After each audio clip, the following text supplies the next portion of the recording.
তোমাকে যে আমি এতবার ফোন করলাম, তুমি ফোনটা ধরলা না কেন? বিজি ছিলাম। আমি তো তোমাকে একবার ফোন করি নাই, অনেকবার ফোন করছি। একটা মানুষ যদি অনেকবার ফোন করে তার মানে ইমার্জেন্সি কোনো কারণে ফোন করছে। তো ফোন ধরো নাই কেন? নীলা, আমি বাইরে থেকে আসছি তো, একটু ফ্রেশ হয়ে তারপর কথা বলি। প্রবলেম কি তোমার? হ্যাঁ বলো। একে তো আমার ফোন ধরো নাই, আমি 21টা বার কল করছি, তুমি কল ব্যাক পর্যন্ত করো নাই। এটা এক্সপ্লেনেশন না দিয়ে তো তুমি কোথাও যেতে পারবা না। তোমাকে বলতে হবে যে কেন ফোনটা ধরো নাই। নীলা, আমার অফিসে আজকে বসের সাথে ঝামেলা হয়েছে, তো আমি তোমার সাথে একটু পরে কথা বলবো। পরে আমি শুনবো না তো, তুমি আমাকে এখনই কারণটা বলো। কি বলবো তুমি এখন বলো আমাকে? হ্যাঁ, এমনি শুনতে যাচ্ছ যে আমি অফিসের কথা বলে বাইরে গিয়ে আরেকটা মেয়েকে নিয়ে ঘুরে বেড়াচ্ছি, এই জন্য তোমার ফোন ধরি না। আমি আরেকটা সংসার করতেছি, ওখানে আমার বাচ্চা কাচ্চা আছে, আমি ওইখানে যে পড়ে থাকি, এই জন্য তোমার ফোন ধরি না। খুশি? একটা মানুষ ফোন নাই ধরতে পারে। নীলা, কি করো ফ্যামিলির জন্য তুমি? হ্যাঁ, আমার সাথে খাও, আমার সাথে ঘুমাও, আর কি করো? কখনো আমার ফাইন্যান্সিয়াল যে প্রবলেম গুলো আছে এগুলো জানার চেষ্টা করছো? আমার মেন্টাল যে প্রবলেম গুলো আছে সলভ করার চেষ্টা করছো? আমার বসের জানি শুনছো কখনো?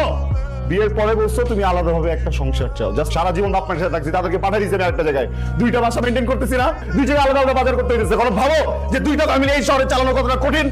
একটা মানুষ সারাটা দিন কুকুরের মতো পরিশ্রম করার পর যখন বাসা আসে, তার সাথে অ্যাটলিস্ট দুইটা ভালো কথা বলে তাকে পানি তো খাওয়াতে পারো নাকি? নাকি তোমার ফোন কেন ধরি না, এইটার উত্তর আমাকে আগে দিতে হবে। আমি তোমার ফোন ইচ্ছে করে ধরি নাই, আমি তোমার ফোন ধরি নাই বিকজ আমি জানতাম যে এই বাজে আচরণটা আমি করবো তোমার সাথে, কারণ আমার মানসিকতা ঠিক নাই।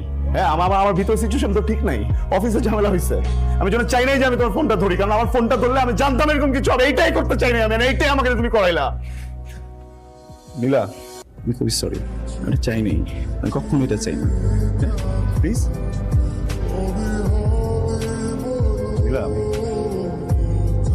অনিক আমার যেতে